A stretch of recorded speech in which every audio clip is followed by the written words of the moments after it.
everybody? Welcome back to the channel, FACCI'S Cinema. And tonight, doing another episode, my 10th episode of my interview series, where I bring on fellow content creators or YouTube personalities, whatever you want to call them, sit them down, chit-chat for about an hour or so, and get to know them a little bit better. But tonight is, like I said, special because it's episode number 10. It's my 500th video on the channel, which I can't believe I've even made that many videos on this mediocre channel, but I'm going to keep it going just because I love doing it. But tonight's a very special guest. It's someone who inspired me to start my channel way back 3 years ago when I didn't even know if I wanted to do this. And, you know, I still appreciate everything he does for the YouTube community, for the horror genre. And I'm so glad that he came on the channel because this is the third time he's come on this rinky-dink mediocre channel, and I love it very much and appreciate it. I'm talking about Lee McCoy from Drumdums. There he is, the man and the legend. How's it, Lee? Good, man. How are you guys doing? Nice. Thank you for having me on, Matt. Dude, I appreciate we've known each other forever now. I know, nice. three years now, a little over 3 years. You're one of the first YouTubers that I really started watching back when I wanted to check out horror content, and I still watch your videos now. Love everything you put out. Love your passion for what you do. And the best part about you is you're 100% you. You don't try to fake it. You don't try to be something you're not. You put it in, and everybody loves it. So I'm happy you're still kicking it, and your channel's growing huge, and it's amazing. Yeah, I mean, it's I think you just got to learn how to, I guess, roll with the YouTube punches because. Yeah. You're gonna have hills and valleys, and you're gonna have moments where you feel like you'll have tougher times than others. You know what I mean? Like sometimes you feel like the views aren't coming, or you feel like the engagement's not there, and then the next thing will come around, and you'll latch onto it, and then all of a sudden, boom! Especially when you've been doing this for as long as I have, 8 years, you gotta be flexible, and you gotta learn to kind of expect the highs and lows, and kind of embrace them both. I agree. Like you said, it ain't always going to be sunshine and rainbows, unfortunately, in YouTube land. There's just so many creators out there. It seems like more and more every single day is, kind of like I did 3 years ago. Just saw other people doing it. It looked like a good time.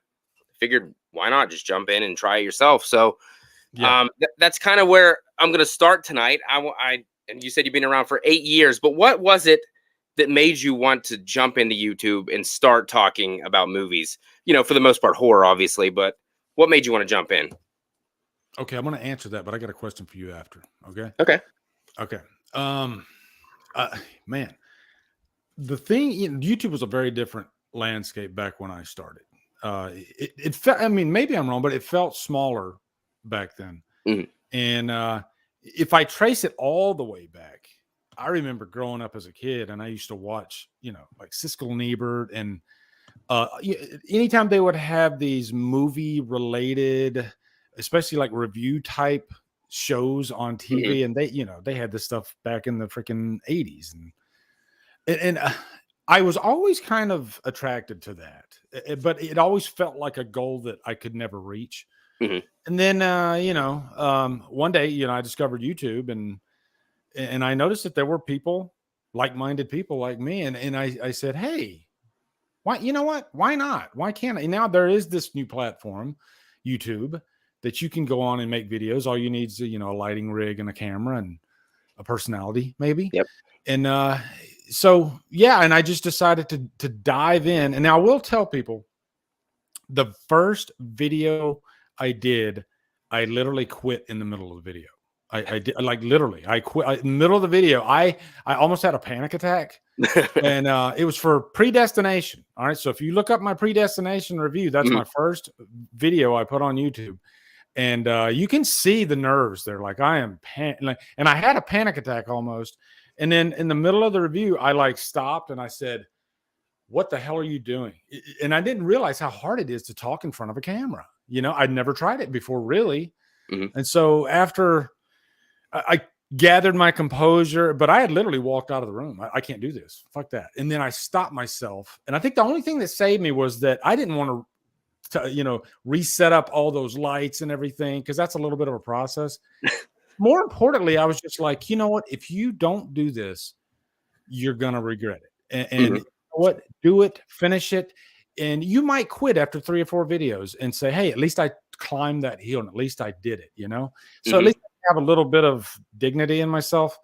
I don't like quitting things, and so I just, you know what? It's gonna be horrible, but I'm gonna finish it, and I'm gonna put it out there.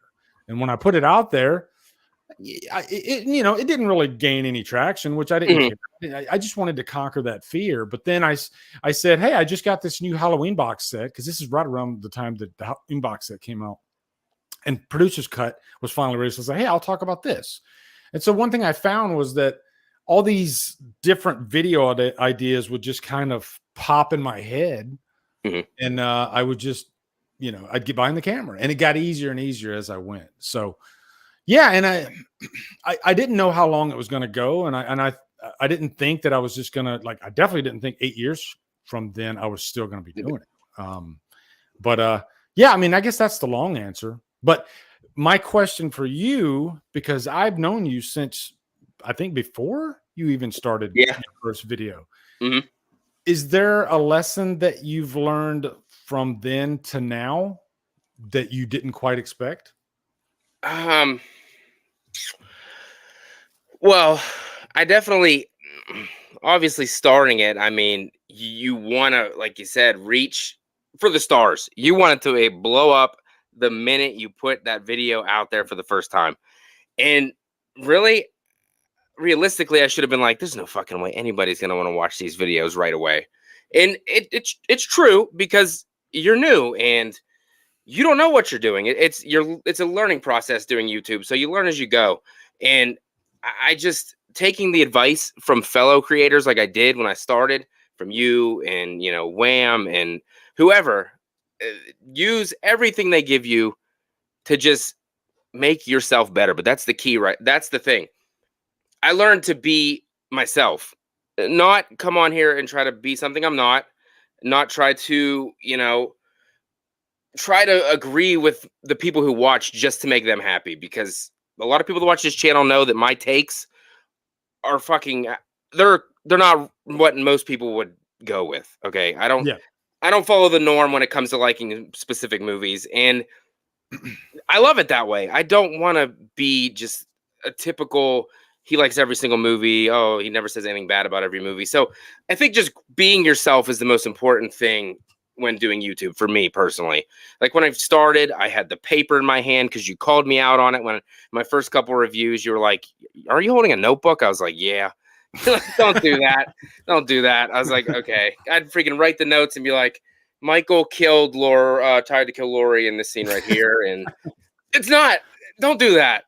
I know it's nerve wracking, but no, don't do that. You know what though? Maybe that helped you get over that hump a little bit, So I'd say there's no real mistakes when you're first starting YouTube and you're first doing your first video. You did whatever you could do to try to better yourself. And there's nothing wrong. I don't think that, I have notes in front of me sometimes when I'm doing reviews, but at least you didn't forget to talk about what you wanted to talk about. Because I can't tell you how many times I've finished a review and then I'm like, damn, I wish I would have talked about that, So sometimes it's nice to have those notes in front of you. I still do. I do that now because I don't even write any notes. I kind of just flip the camera on and then just talk about what comes to my mind. And then after I'm done, be like, fuck, I didn't mention any of the important shit that actually happened in that movie. But people really, once they become accustomed to your work and they really appreciate you for who you are, they really don't care. They just like to see the best content you possibly can put out. And that's what I try to do. No matter, I know I'm not the best. I don't go in detail the best. I don't edit for shit. So but I enjoy talking what I talk about, and the people that watch me and that continue to come back, they appreciate what I do and support me. So that's the most important thing, I think, for me.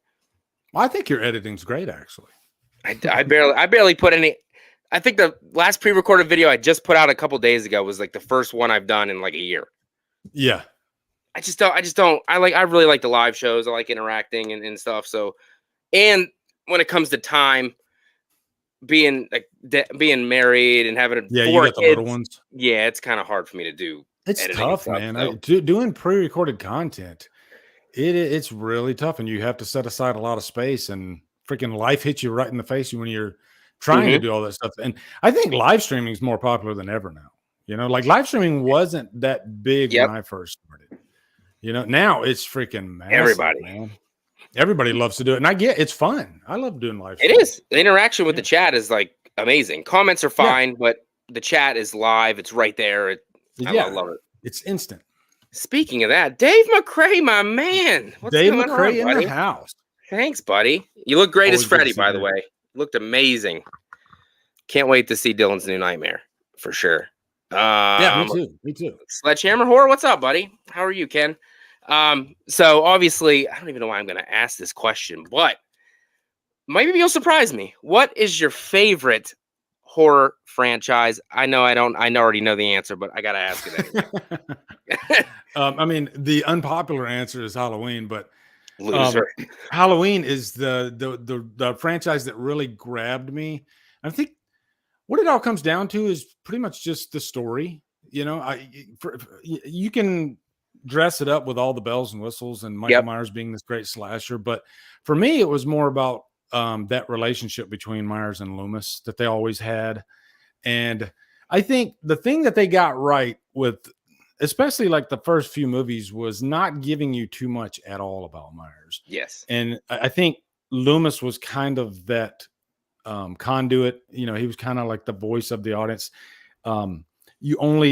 He was pretty much the vessel that you would get information about Myers out of, and even Loomis probably knew 2% of what made Myers tick, So I think that's why I fell in love with the franchise, and seeing 4 for the first time in the theater, and that maybe just seeing it in the theater and that experience with a packed crowd and that ending, it kind of changed my life, man. It really did. And I've been hooked on the franchise ever. It hasn't let me down since. That doesn't mean there aren't bad movies. Resurrection's still there. But even after I saw Resurrection, I wanted more. I was like, okay, what's the next movie? And then they announced that Rob Zombie's doing it. But, and I think I'm not alone. I think a lot of people love Halloween. They do. Like I said, this is the 10th episode of this. But honestly, I think you're only the second person to even say Halloween. Really? Most interesting. Most of the crowd went with Friday, had a few nightmares, and then, like I said, the 2 Halloweens. I think a lot of people just like Friday just because it's so fun. Like Halloween's kind of serious, and then Friday the 13th is the other side of the coin. That's just for the kills and the cool hot chicks, and I think that attracts more people probably more than Halloween. But obviously, I'm a Halloween guy too, so I get it. I love that. There's different flavors with different franchises. Like I wouldn't want every franchise to be like Halloween. I love that Friday is your camp. It makes you feel like summer, and it's more fun, and it's about the kills. And I just went through the Chucky franchise again this last week. I hadn't watched them in quite a few years, like literally all of them. The last time I reviewed them was, I think, 2017. So I was like, I'm kind of in a mood for watching Chucky, and man, I think just about every Chucky movie is a lot of fun. The only one I don't really like is Seed, but the rest of them, I could watch any of them, really. Yeah. Seed is that franchise's resurrection, my friend. But it is. It really is. I still find some joy in Glenn. I don't know why. I probably shouldn't, but he's a funny character. I skipped over it. I'll be honest this time. Because I just couldn't do it. But maybe I'll throw it in at the end of it all, and maybe because I just finished watching Cult this morning. I saw you post about that one. I still love Cult. Yeah. That's one thing I like about the horror community too, is like you can have a thought, you just finished watching a movie. You can go right to the horror community and say, hey, I just watched this movie, and try to get some feedback. What's your opinion on this movie? That's the thing that we didn't really have back in like the 90s and 80s, Yep. It's kind of cool. That Cult, it's a little out there for sure. I mean, I do like seeing definitely out there. So many Chuckies in that movie. It's like, I love the one with the bad haircut. They fucking crack me. That stuff's hilarious. I mean, I'm not really a Child's Play guy. Like, they're not like a franchise I watch often. But me too. You can still have fun with them for the most part. I know 3 gets a lot of hate, but I enjoy part 3. I don't get the hate for that one. Child's Play 2 is probably my favorite in the bunch, but it's Same. usually, yeah, tends to be the majority's favorite in the bunch. But you can have fun, like you said. They're just pretty much to have fun with them. I mean, come on, it's a killer doll for crying out loud. I mean, what do you exactly. expect when it comes to those? Blu-ray says, have you guys watched the Chucky TV show? I watched the first season. I did not watch the second. Yeah, same. I think I might have watched the first couple of episodes on the second season. I don't remember. I know I watched the first season. I think it's okay. I think there's moments that you can pick out of it that are really funny.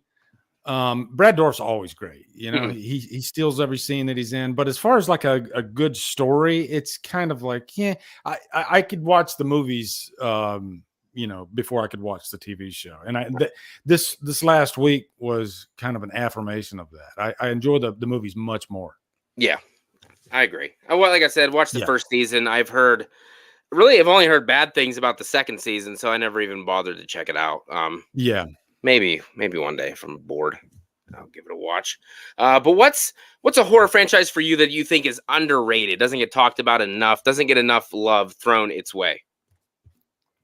Well, I will say I do quite like every time I watch the Texas Chainsaw Massacre franchise, I'm like, wow, there's a lot of really good movies in this franchise. It's quite fun, actually, and you expect it to be something like maybe Hellraiser.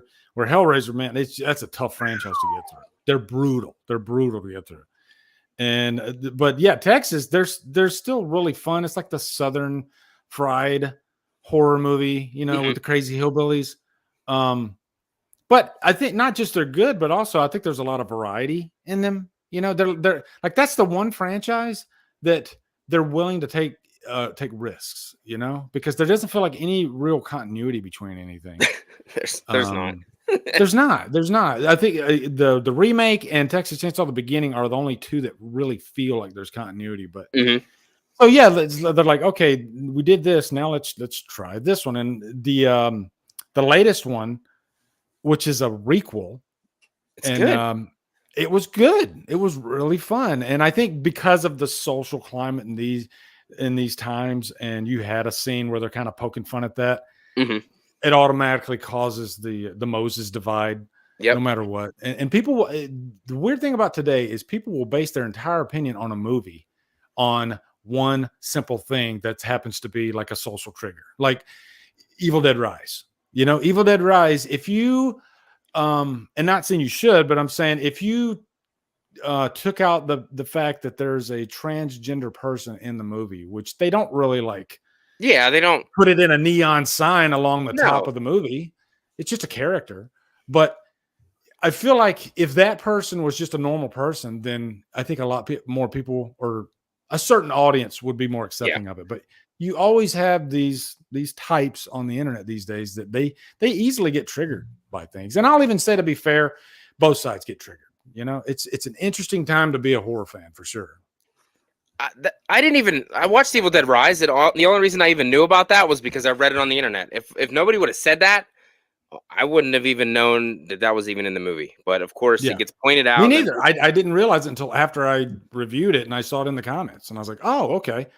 So that just tells you they're really doing it right. You know, they're not shoving it in your face. Yeah. What'd you think about Evil Dead Rise? Are you a Evil Dead 2013 guy? Oh, I love, I think that's what I liked about Evil Dead Rise, even though it's not as hard edged as 2013. I literally saw people saying it was watered down, and I had to wait, that's watered down compared to but if you compare it to 2013, then yeah, maybe you could say, but there's still plenty of blood thrown at the screen in that movie. So yeah, I think it captured kind of the same wacky vibe as 2013 did with that hard edge. It feels very different than the first three movies for sure. Oh, I've only seen the first two. I've never seen Army of Darkness. I was told I wouldn't like it, and knowing my tastes, I probably wouldn't. But yeah, I can never get through Army of Darkness. It's got you could pull up an Army of Darkness greatest moments clip on YouTube, and it's got some really great Ash one-liners, maybe some of the best. But as a movie itself, I have a tough time getting through it. I do. Wow. Honestly, you're Yeah. probably like one of the first people to actually say that too. A lot of people love that movie, but Yeah.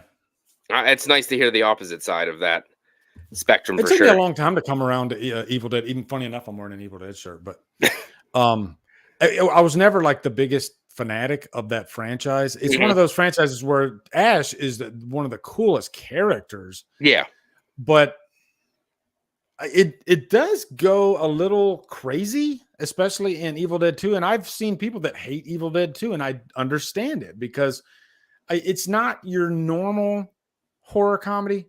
I love the movie, but Mhm. it's one of those movies I get those that don't like it because it's a certain flavor for sure. You know, it's not like your most accessible type Oh of yeah. horror movie. You know, they're different. They're different, and that's a good thing.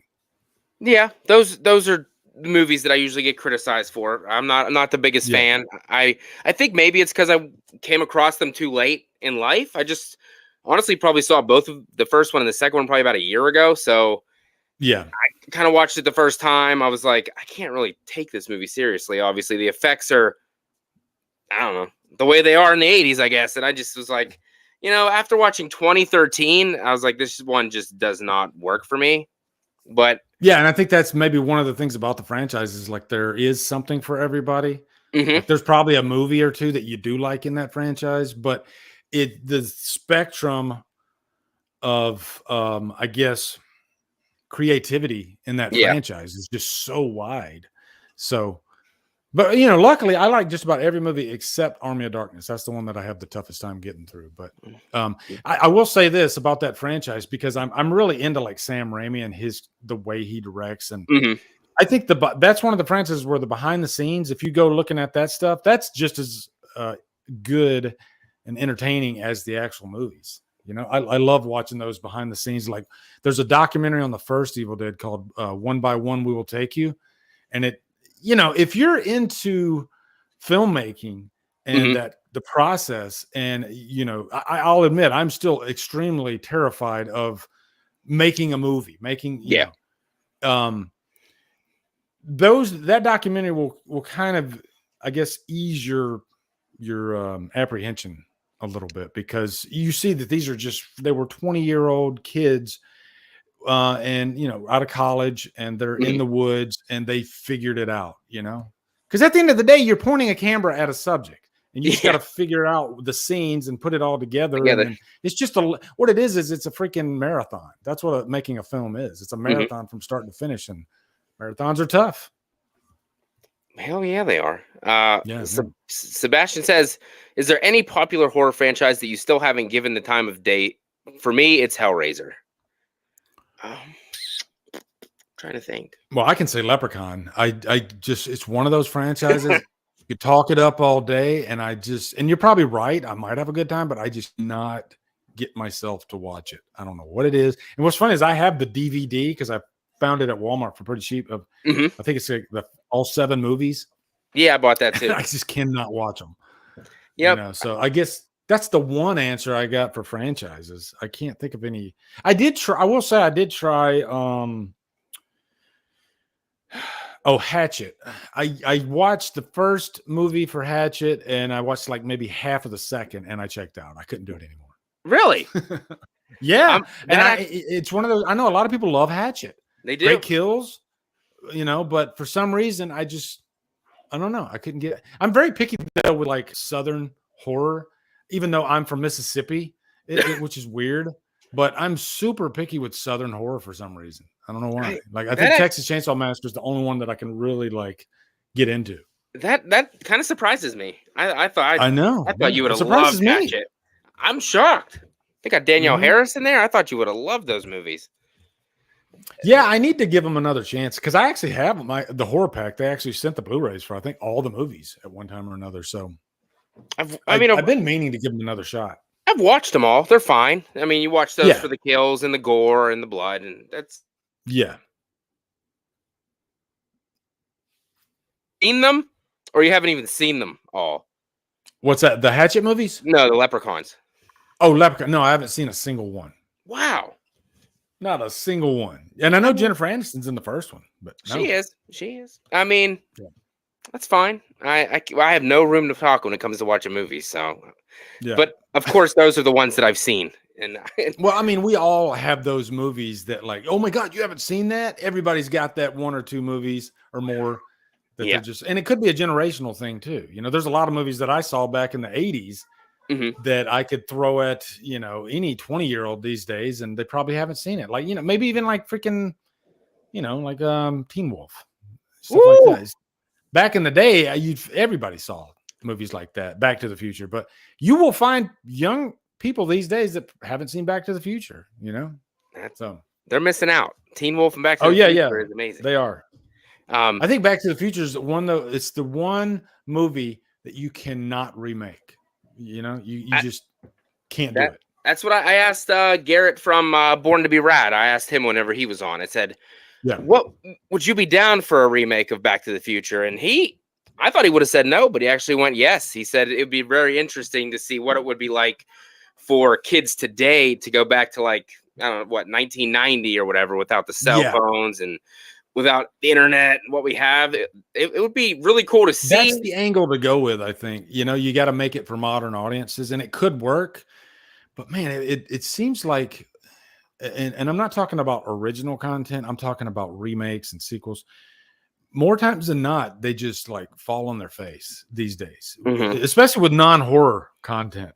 Like, you know, there's been a million remakes, like say Footloose and Point Break, and man, they are just, I mean, just completely atrocious, you know? Yeah, like especially like the Point Break remake, woof, and Footloose, really. I mean, just so, and maybe what it is just that particular time frame, that period, the 80s. It's hard to recapture the magic that those movies had back then, you know? So it's true. I mean, I was born in the 80s. Obviously, I didn't get to enjoy the 80s because it was the late 80s. But the 80s just is something so much different. Like the movies after just don't have that same, like you said, like, I don't know. The movies in the 80s make you feel a type of way that movies nowadays try to recapture, and it just doesn't that's work. The problem too. I think they try to recapture instead of making original good content, because I mean, there's a difference between making original content and making original good content, and that's the trick, you know. There was so much great original content back then, and these days it's just, I don't know what's going on, man. Like, you could do a freaking 4-hour discussion on what's going on with the movie industry these days, and where's the misstep? Why are things the way they are? Why is everything a remake these days or a sequel? Why are superhero movies almost freaking, you know, 75% of the market these days? Which is weird, because superhero movies were not a thing at all back in the 80s. You know? No. And once if, in a blue moon did, that one would come out, but it's strange times that we're living in right now, and sometimes it can make you scratch your head, you know.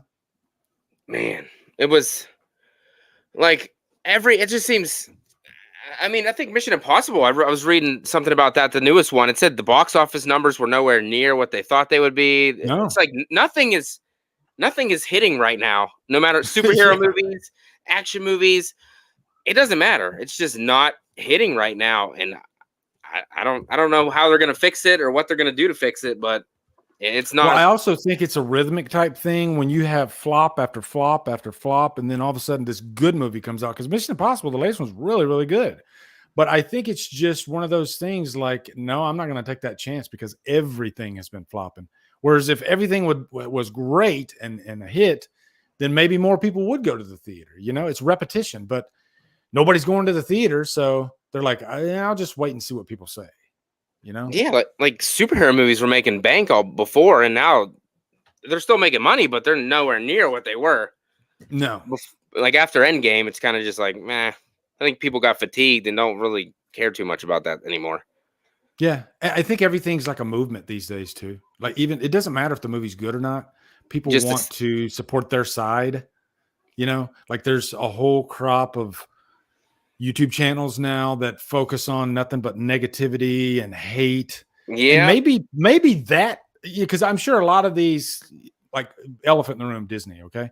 I'm sure Disney watches a lot of these channels. I'm sure a lot of and I think maybe when you get that negativity in your head, then the stuff that you create ends up being negative or not that good, or, there doesn't seem to be an atmosphere of encouragement these days, like, no. And I think that just breeds shitty content. I think that, it's a cycle. I think that's what it is. I really think it's a cycle, because I guarantee you, YouTube's huge these days. There's people that watch YouTube more than they do TV. Yep, my kids. So, and when you make nothing but negative content constantly, it's going to affect the marketplace. I truly believe that, because we didn't have this shit back in not too long ago. Maybe a decade ago, we didn't really have this shit. No. It's strange, man. It's strange. I've never seen it before. It's strange times. No, like Blu-ray Addict said, The Flash, Indiana Jones, both did not do what they were expected to do. It's just, and The Flash is a perfect example. And I'm not going to comment on how good that movie is or not, because it doesn't even matter. But there was so much negativity about that movie before it even came out that I think a lot of people went into the theater already making up their mind, or they chose just not to go to the theater because of Ezra Miller. Obviously, that's yeah. Well, yeah, I mean, maybe that's a bad example because of Ezra Miller, but you could take any Disney movie, like say Little Mermaid, and there were people that were they already made their mind up. I'm going to hate that movie and I don't want to go see it, So it's true. It's a strange thing. Whereas back in the day, before you went and saw a movie, you didn't really know too much about it outside of maybe a trailer or something like that. But you also didn't have this tornado of people around you or on your computer saying, it's going to be shit. It's, there's no way this is going to be good. And I think that can affect your mindset. I don't know, man. I didn't mean to come on here and be negative, but no, I've been thinking about this a long time. It's just strange times we live in, man. It's true. That's what I kind of just stick with the movies I love and don't really venture too far out. So yeah, I don't really know too much. Like I never seen an Indiana Jones movie in my life. So yeah. People were like, the stream I had the other day, they were talking about Star Wars. I was like, I have no idea. I don't watch Star Wars either. I know they're popular. Yeah. I just never got into them. I don't know what it was. I just never got into it. And I know Star Wars is a franchise that got a lot of drama, obviously. Yeah. Oh yeah. And as far as horror goes, obviously Halloween franchise got some, some bad. Yeah, but I think like Halloween doesn't have Halloween might be the worst as far as drama goes out of the horror, because the horror community, I think overall is still pretty positive compared to all the other communities outside in the movie world. I think horror, when I go on the forum, I see still people laughing, looking forward to movies that are coming out, having great discussions about classics. I rarely see, crazy negativity in the horror community. And even if people bring up, the woke word, it's maybe 2% of what's going on in horror. It's nothing like everything outside of horror. And maybe that's why we're still getting decent horror movies, That makes a lot of sense. The horror genre is killing it, while the other genres are not doing so well. It's kind of saving Hollywood. It really is. I don't. As far as the horror movies I've seen this year, I think last year was 20 times better so far than this year. But I haven't really seen that many movies this year. But it's kind of a down year, and coming off of last year with Halloween Ends is as big a movie as people hated it. I mean, it still was Halloween. So, and Scream 5 coming back last year. So it was kind of a lot to, compete with. So it's not really doing that great of a job, but I'm not really too up to new horror movies yet. I'm slow. I don't go to the movies theaters that often. Don't really have the time, unfortunately. So got to wait for it to go on streaming. And so far this year, I'd say my favorite was probably Scream 6. And that was kind of like that was the only one I liked really that much for me. I'm pulling up my letterbox now because you're right. Like last year, a lot of movies could jump out at you, but this year, Evil Dead Rise, that was fine. Yeah. What else did I see? Now, I got my list here now, and I'm trying to see.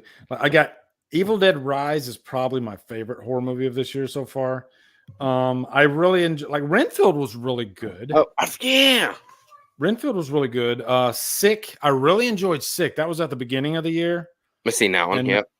it's a good little slasher. One that I don't see people talking about is Significant Other. It's kind of like a sci-fi horror movie with Micah Monroe. Nobody's talking about that one at all, but I really enjoyed that one actually. It's a really unique twist on like kind of like The Thing and an alien taking over a body. Really? Yeah, but some really interesting ideas, and I've like nobody's talked about the movie, and I think technically it might have came out at the end of last year, but I saw it this year. That's why I put it on my this year's list. But yeah, I mean, Infinity Pool. But yeah, man, they're kind of, Wrath of Becky was really good, but nothing's like amazing. There hasn't been anything that's just like, whoa, that was freaking insanely good. Like even Scream 6, I could pick it apart to death, but it's a fun time. I mean, I've only, let's see, I got, like I said, Scream 6, Renfield, which I wish I would have went to see that in the theaters because I had a it was fun. Everybody was freaking rolling laughing. I had a blast. Me and the wife watched that one. It was the kills were outrageous and like ridiculous, but so fun. So fun. Nicolas Cage was great. He was good. What's the Nicholas Holt? Is that the kid's name? He was good. I liked him. Yeah. Yeah. So there, Sick was all right. Knock at the Cabin was not that great. Not for me anyway. Yeah, it was okay. Infinity Pool was wacky. That was all over the place. Didn't know what to think about it. Crazy. Megan. I know a lot of people loved Megan. I wasn't one of them. No, I did not care for Meg. I tried 3 times with that movie. I'm like, I'm wrong. Everybody's right. Everybody loves this movie. I got to give it another shot. And nope. I find it boring, dry. And maybe I'm just comparing it to Chucky at his best. And I like the doll, Megan. And I think if you put her in a better movie, it could be awesome. But I don't know. I just could not get into the character. I didn't like the other characters around Megan in the movie. I'm with you on that one. Yeah. Cocaine Bear, but I don't really think that's a horror movie. I mean, they probably counted as one, but not really. That's one I actually went to the theater to see. I was super pumped to see it. And then I was like, yeah, this is fine. The one scene in Cocaine Bear that I loved was the ambulance. That was it. That was it. It was pretty crazy. I mean, obviously, I know the bear CGI. I get it, but I don't know. Something about it just didn't work. The CGI for the bear didn't work for me, and I think that's kind of why I was like, that's fine. Yeah, it's no Halloween Ends, but that's just me. Yeah. Oh man, yeah. There's a loaded comment. I'll stick with my guns. I absolutely love Halloween Ends, and I've never changed my opinion from the first day that I've seen it. So that's something that I stand by for sure. I know it could have had more Michael in it. I get it. I get it. It's a unique case, I think, because it's hard for me to understand like outright hate for the movie. I'm being dead serious. Like as a story and characters, and I mean it's beautiful looking. It's got one of the best, if not the best, score out of the entire franchise. Like I've listened to that score 1,000,000 times, and it's unique and it's fresh. And so I think because I feel like it's a competently made movie, and I think if it wasn't maybe connected to the Halloween franchise, people would be more accepting of it. Yeah. Kind of like Halloween 3 back then. I don't know. It's a strange case. It really is. I can understand people not liking it, but I mean, I've never seen such disdain for a movie to where people like have literally told me I'm unsubbing your channel because you gave that movie a positive rating. I'm like, what? That's weird, man. That's just kind of strange. That's what, like Nick from the Lost River driving, man. He was getting like freaking like death threats and shit about it. I was like, it's just a movie.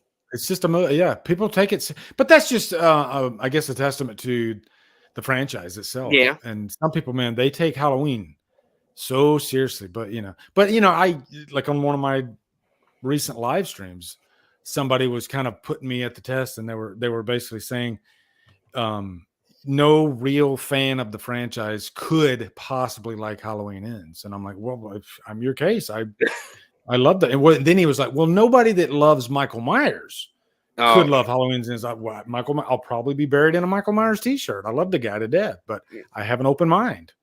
You know, do you want Myers like Myers in Halloween Resurrection? It's full blown Myers, but the movie sucks ass, right? So you can put a great Myers in a shitty movie, or you can choose to maybe look at Myers at a different point in his life and maybe play around with the character a little bit. Maybe it won't work, maybe it will, but for me, it worked. It worked for me. That's the main thing I got. Well, you're not a real Halloween fan. I was like, well, then I guess I'm not. And I don't know what to tell you. if you got to like the first one and don't like any other movie in the franchise, but look, you like Halloween Ends and you love Rob Zombie's Halloween too. So yeah, I do. I'm a strange case. I really am. Maybe they're right. I do. One thing I will say to their defense, as the third chapter in a trilogy, even though it works for me, I can understand how it doesn't work for others. They wanted pretty much the same type recipe again as the first two movies. I get that. That I got to give them, but I went into it, just surprised me. Do something crazy. I don't care. I'm here. I look at each Halloween movie. Yeah, I don't care if it's part of a trilogy. I look at each movie separately and go hog wild. Don't do what I want. Do what you want and make it creative, make it fun, and surprise me. I like surprises.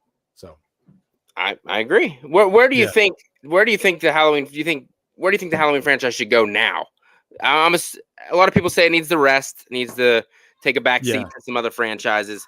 But when it does come back, what do you want to see happen? Do you want the Halloween 3 route? Do you want a complete reboot again with same story?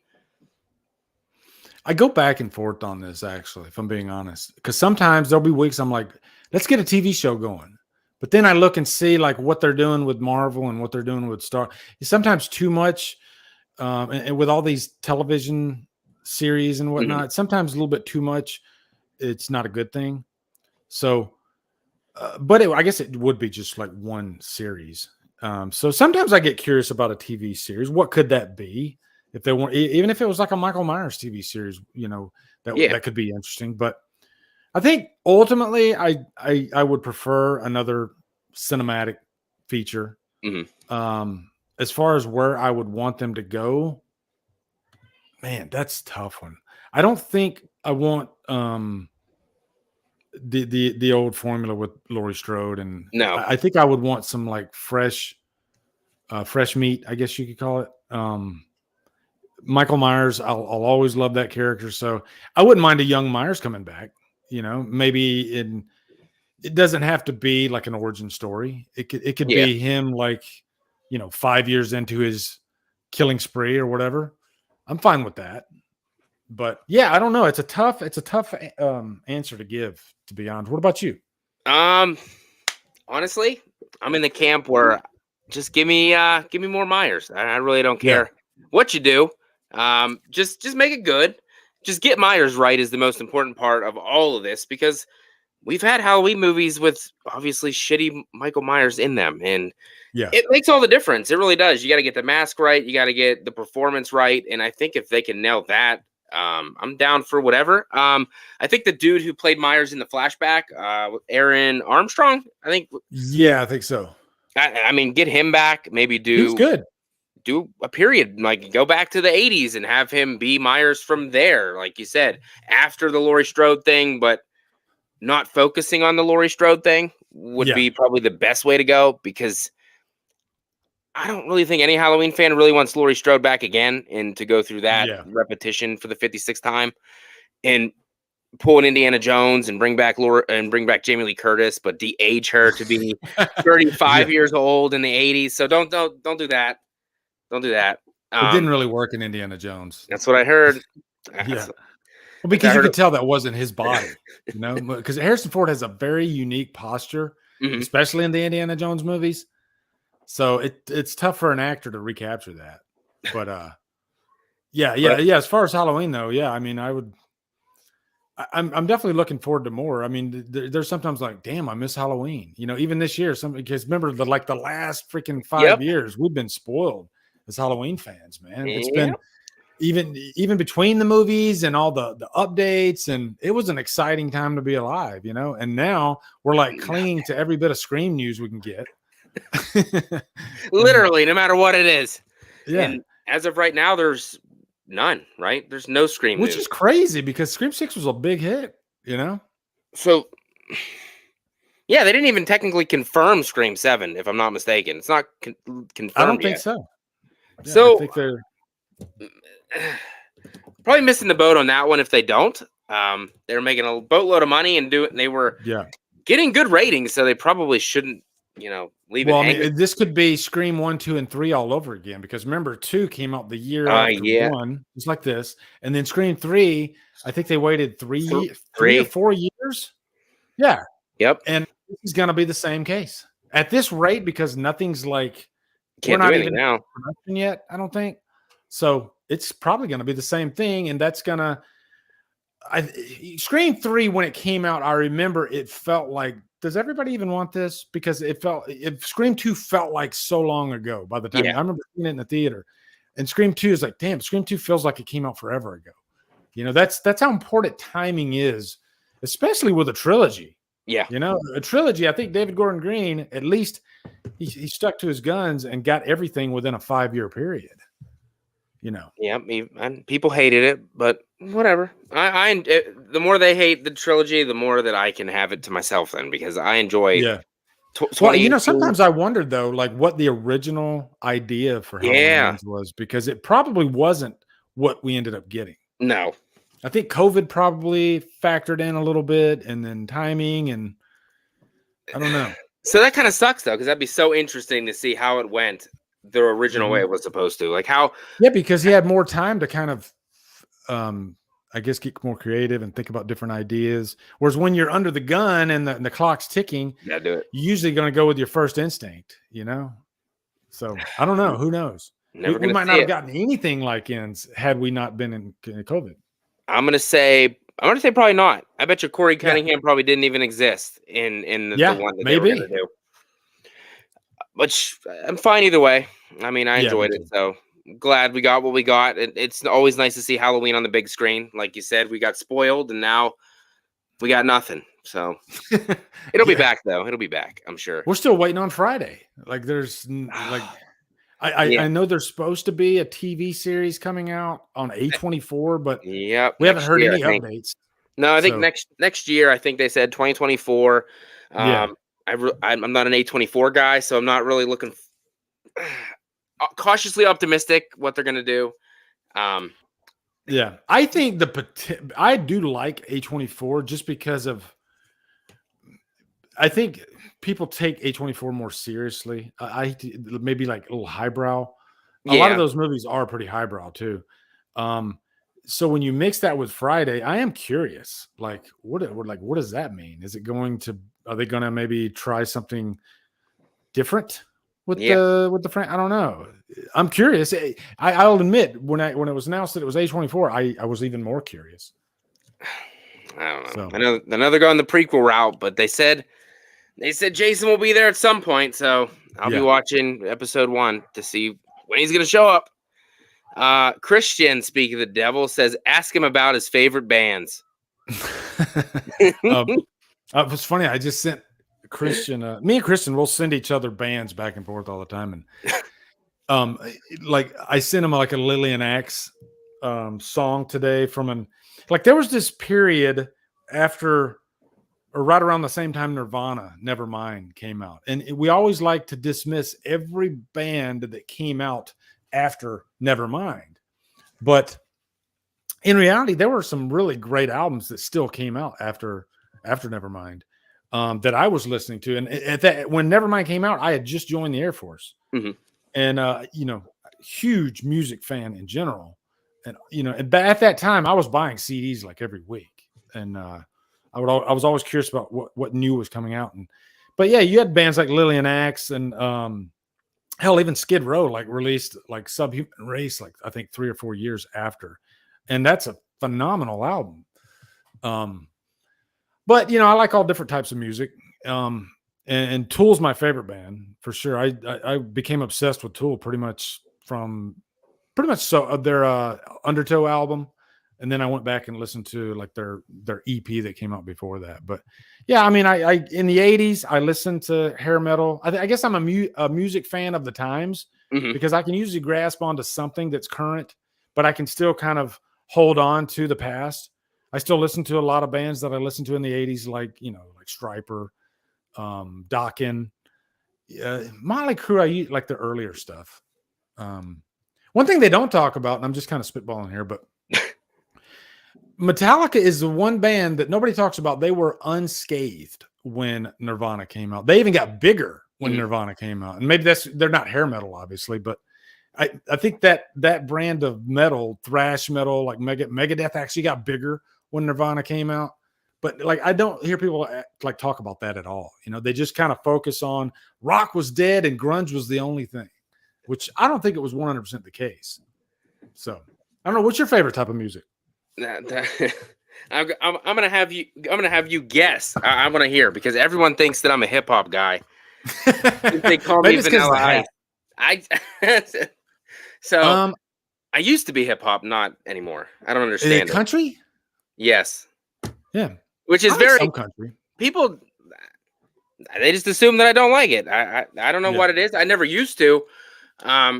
But when I worked, I used to sell cars, and the dealership I worked at was kind of like in like a farm kind of community and stuff. So I don't know, for some reason that atmosphere just got me listening to country a lot. But the country today isn't really like, the stuff from like the 90s. This stuff is more like pop country. So I guess I'm kind of like that. I like that. And I really, really dig pretty much anything from the 80s. So yeah.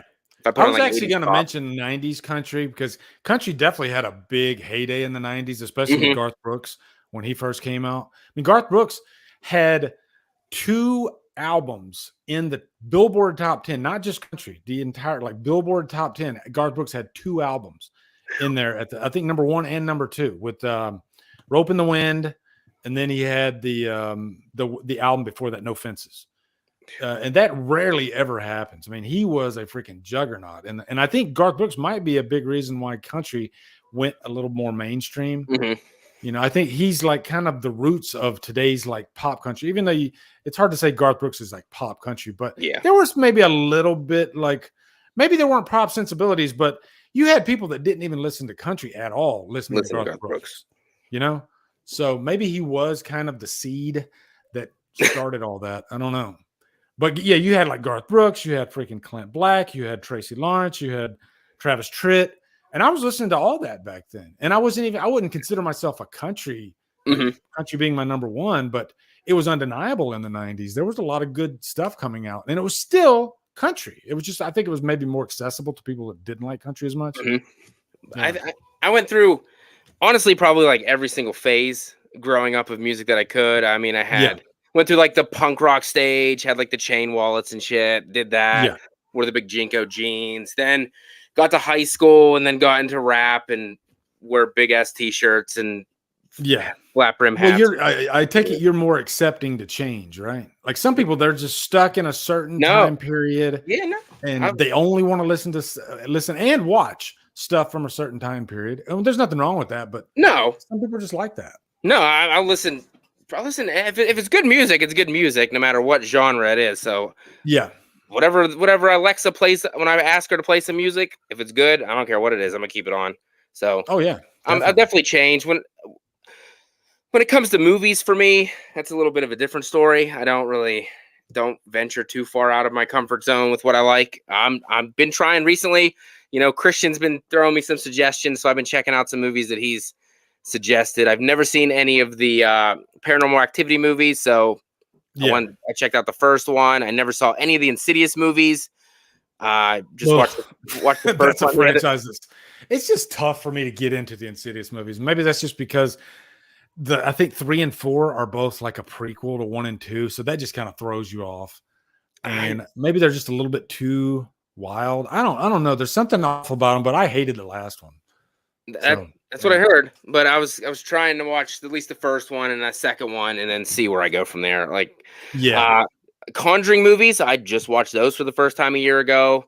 It's just not my kind. I'm a slasher guy, and me too. I mean, that's a genre too. You really have to kind of, I guess, commit yourself to. It's like rarely do I ever get into the mood to watch certain genres of horror. You know, Yes. like say, you know, like what would you call that? Like stuff like Salo and, you know, I'm drawing a blank, but there's, you know, just so many horror movies that are just super, super, super hard edged. You know, Martyrs might be one of them. And I'm usually not into being like, I like shock value. Yeah. But I don't like it to cross my own lines of taste, I guess. You know, like I don't want to be disgusted by a horror movie. You know what I mean? That makes sense. Yeah. People So, like that. And there's people that love that crap. So they can. Yeah, they do. They can have it. Exploitation. That's what it is. Exploitation. Yeah, I'm not really into those either myself. David wanted to know where I got to know where Halloween 2018 went from amazing to barely middle of the road for you. Oh man, I've explained this many times, but I'm happy to explain it. So you got to put yourself in my headspace when Halloween 2018 was even mentioned, when it was announced that it was coming. And when I started doing YouTube, there weren't any announcements. There was Halloween Returns was coming out, but this wasn't like super high profile. This was more like kind of like what Halloween Curse of Michael Myers was. You know, true genre niche fans were going to be excited about that, but everybody else wasn't going to give a shit, right? Yep. So we get this announcement that John Carpenter himself is going to be executive producing a Halloween movie. So that was number one. And I lost my shit. I have the video evidence to prove it. You can look it up on YouTube. And before I even knew what the story was, anything.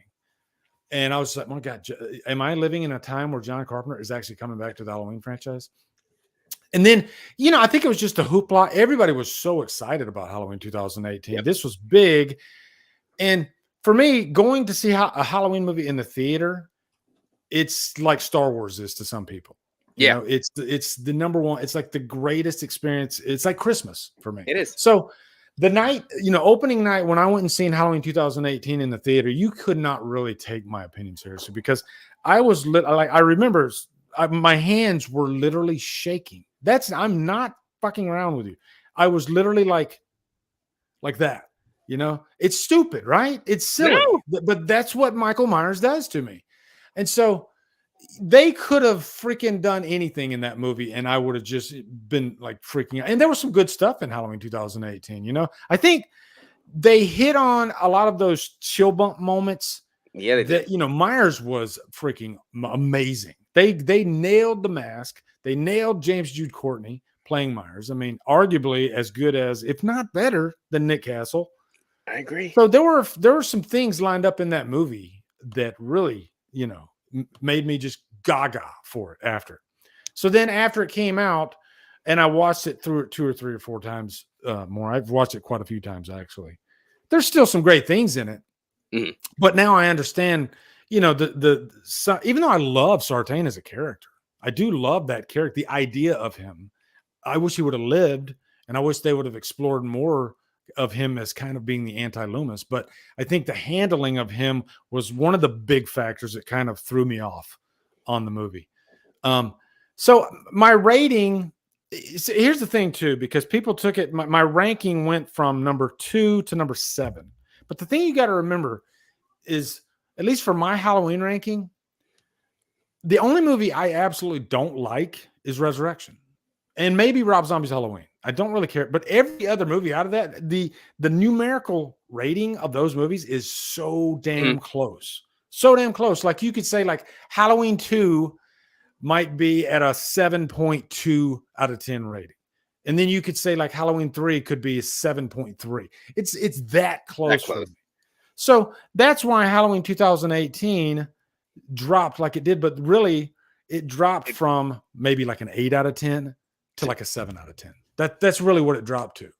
But that's what threw people off. They thought, oh shit, this movie must have went from like an 8 out of 10 to like a 5 out of 10. No, not the case at all. So it's interesting.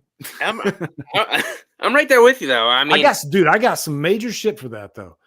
I got some pretty negative comments stating that, I'm a liar and how dare I change my mind.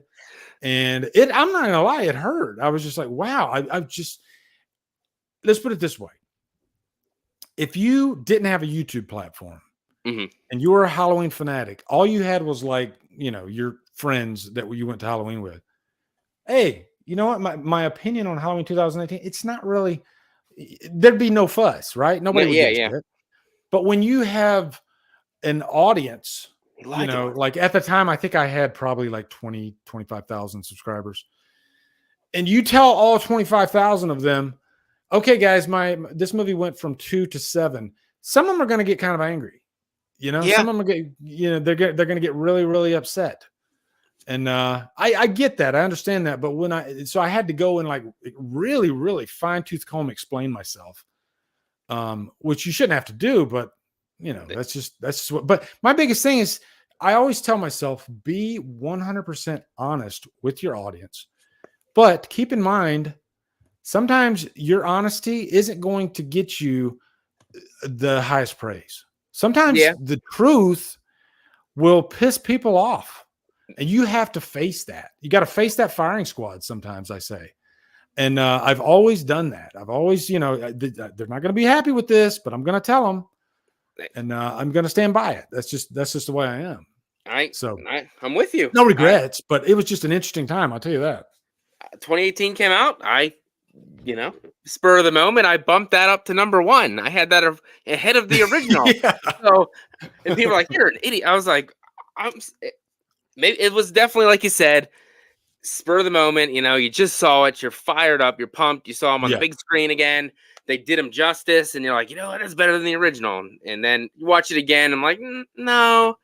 One thing I will tell you is that, and this is the honest to God's truth, and I've said this before too, but kills and ends have not moved. They have not really wavered at all. They both have pretty much stayed the exact same since the first. And I've watched both movies at least, I don't know, maybe a dozen times now. Mm-hmm. And if anything, I would say even for both movies, I tend to like them as much, if not more, every time I watch them. I have a blast with both movies. I do. So I agree. Kills went to the theater, saw Kills, left, and said, "What the hell was that?" I was not happy at all. I was like, I fucking hated that movie. And then I came home. It was on Peacock, so watched it again, and I was like, okay, that's not bad. But I had that down like 7, 8, in the ranking, and then it grows and grows. The more you watch it, you're not watching it for the acting, the plot, whatever. You're watching it to see Myers do his thing, rack up some kills, and look damn good doing it. And I appreciate it for what it was. So bumped it back up. Now it's top 5. I got the whole. I'm one of the weird guys though that got the whole David Gordon Green trilogy in my top 5. So yeah, if anything, I'll say I love that David Gordon Green. He took risks for Kills and Ends. Even Kills. When I saw that movie for the first time, during the middle portion of the movie, the misdirection, the chaos, and all that, I remember thinking to myself, okay, there's people that are not going to like this. The misdirection and thinking that Tivoli was Myers. I knew it. I was like, I guarantee you people are not going to like this aspect of this movie because this has never happened in a Halloween movie before where somebody jumps out a freaking window and kills themselves, But to me, it kind of provided, you really needed that scene based on what they were trying to accomplish in that movie because it was about chaos. Yes. And about how this entire town, they underestimated Myers. And so what's the way to the anchor of that movie and the way to really send it home, kind of almost like the punchline of the movie was, hey, here's your guy who you think is Myers, and he's going to jump out of a window and he's going to kill himself. And then it's going to cause everybody to pause and be like, oh, fuck, what have we done? And then it's got one of the best final acts, I think, out of the frame. I love the final act of Kills. I mean, I like good. I was that's when I kind of lost it with the first watch after I thought they killed him and then magically popped back up and then popped up behind Karen and I was like, what the fuck? I was like, what is going on? Here's my thing too with Kills. I was always the Myers I love the most, I think, is the one from 6 because he is Yeah. an indestructible killing force. And I was like, man, it'd be cool if they gave us some of that with this new David Gordon Green. And they sort of a little bit did with 2018, but boy, did they with kills. And so as soon as I noticed that, okay, this isn't an indestructible Myers, I was like, okay, here we go. Yes, that's the Myers I want. You know, some people want Myers to be completely human, and that's fine. Yeah. I just happen to be that guy that I like Myers to be kind of indestructible. You know, it's one of those rare cases because he kind of is a blank slate. You know, you don't really want to know too much about him. He's pure evil. And you're an H6 guy. Can be an unstoppable force. Myers is the man. It is what it is. Let's go. I want to run through a couple more of these questions. I don't want to keep you too long. Blu-ray Addict says, have you guys seen there's a Return of the Living Dead reboot in the works? I did. I didn't look into it. Can I ask Movie Central a question real quick? Mm-hmm. And I'm not mad. I get this stuff from time to time. He says, I seem to change my opinion when I get hate comments. And maybe he's talking about Halloween 2018. Or I think I got the hate comments after I changed my mind. I don't know. But I always tell people, it's like, if you look back, I've literally reviewed I think well over 1,000 movies. Mm-hmm. And out of those 1,000 movies, I might have changed my mind maybe 2% of the time. But it's for some people, you know, maybe Movie Central, but it's like, and I could ask Movie Central, have you ever changed your mind about a movie? Like, seriously, I guarantee everybody has, and a lot of it depends on your mood. You know, like sometimes you go into, I've went into certain movies, like, you know what, Movie Central, I'll tell you right now, I'm going to give you a movie I changed my mind about, okay? And I think that's fine, all right? But Dark Phoenix, X-Men Dark Phoenix. When I went into that mood, I was in a really, really shitty mood. I remember being in a shitty mood, and it affected the movie. And in my review, I trashed the movie. I hated the movie. Didn't watch it for years. And then recently, because I did this ranking of all the non-MCU movies, mm-hmm. I went through and I watched them all. And by golly, I ended up having a good time with X-Men Dark Phoenix. And I was just like, oh shit, okay, I kind of see what they were doing with this and with this and this. And so, and I reflected that in my my ranking, you know. But it's just some people, it's just like they want you to like them. Hell, even Jeremy Johns has said this shit on his channel. He's like, he's had people say to him, how dare you change your mind? And most movie watchers, when you watch a movie for the first time, it might be different than when you watch it for the second or third or fourth mm-hmm. time. And there's nothing wrong with that. So I'll just never understand this idea of getting upset with somebody for changing their mind about a movie. It's just really strange. For me, Jason Takes Manhattan. I talked so much shit on it when I reviewed it a long time ago, and then, you know, rewatched it a few times. It's not the best movie, obviously. It's not the best Jason at all. But something about it has a little bit of goofy charm, I think. And I came around to it, and it's in the middle of my ranking now instead of the bottom. I don't know what it is, but I definitely appreciate it for what it is and what it did bring. So that's a movie for me that my review that I did is not even close to what I feel now. Movie Central, hey, I wish you the best. I tried to explain myself, but you want to take the low road. So, hey, that's fine. You know, I'm not in this for everybody to like me. It's just weird, man. Nope. What? It's like the second or third show in a row where somebody comes in and doesn't like my guest, but they're nice to me. It happened. You know what? And I'm not trying to pump myself up, but I'll just say, I think when you get to a certain level on YouTube, you're going to have people not like you. That's something that I got used to a long time ago. And I don't want everybody to like me. All I can do is just try to be honest with myself and with my audience. And that's it, you know. But people are going to think what they think, and that's fine. You just got to learn how to kind of deal with that, I guess. Mm-hmm. You know, not just YouTube, but I guess with life. You know, it's gonna hit you sometimes, but that's okay. That's okay. I can't make everybody like me. No. Hey, Ken, what's up, buddy? Ken from Mid-Level Media. He says Lisa has a great channel, been subscribed since 2017. Me too, buddy. Thank you, Mid-Level Media. Appreciate it. He'll be on this week. He'll be on Wednesday in the cafe talking it up. It's definitely that's the thing. Having just a positive attitude is probably the most important thing, to be honest. Just it is. because taking it all in hell. Troll comments, man, they are par for the course. I have fun with them actually. I get them in almost every video, especially if it's a controversy. Like I reviewed The Sound of Freedom, and I knew when I reviewed this movie, I was like, okay, I'm going to get some shit. And sometimes I'll pin them. You know, if it's just a really stupid comment, I'll just go ahead and pin it so that way everybody can see how stupid this person is. But somebody said they thought I was I didn't know you joined QAnon. And I was like, I don't really even know what QAnon is. I've heard the term before. I don't know what that is. Yeah. I mean, but all I did was I went to a movie and I reviewed it, and that's it. You know, especially when I knew this movie because it's kind of like a right versus left type movie. But the funny thing is when you watch the movie, it really has nothing to do with that. It's pretty much about child trafficking.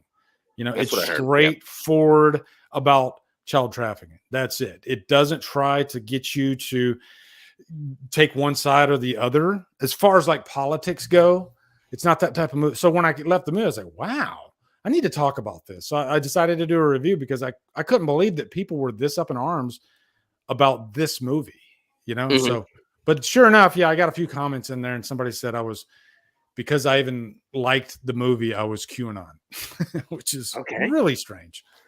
My mom and dad went to see it yesterday. I was like, I don't even know what that movie even is. And it's not really my cup of tea, but I heard it's pretty good for what it is. Yeah. Well, it was one of the rare cases where I literally had to state my political affiliation before the review, which you should never have to do that because, when you talk about a movie like that, that's a hot button issue. If you give it a positive rating, there's an audience that are going to think, oh, he must be far right. Yeah. You know? And so I opened up the review just so you guys know who I am. I'm not a political type of person. I've never really been into politics. It's just not my thing. And I grew up in a household where my parents never talked about politics. You know, it just wasn't a part of our normal conversation. Yeah. And so I guess I went to the church of movies. That's what I was really into. I've been into movies since an early age. Yeah. And I was curious about the subject matter of the movie because there's been so many movies, or I don't know about so many, but there's been a lot of movies about human trafficking, you know? And I was like, what is it about this movie that's different, causing people to think there's a political thing tied to it? Because that's what it is. It's just about human trafficking. Very, very strange. So yeah, but that's what I had to start the review out with. It's like, hey guys, I'm not a political person, you know, and if you are, that's great, but I'm just not. So don't think that I'm like, hey, Team QAnon or whatever that is. Yeah. That's the problem, man. Everybody's just, I guess for lack of a better word, they're just soft now. Like everything gotta be a problem. Like no matter what it is, why can't it just be everybody has an opinion? It doesn't matter if it's right or wrong. It's your opinion, how you feel about a specific situation or topic or whatever. And just be like, all right, that's cool. We don't agree, but that's fine. And we can just, talk about something else, which is the best way to do it.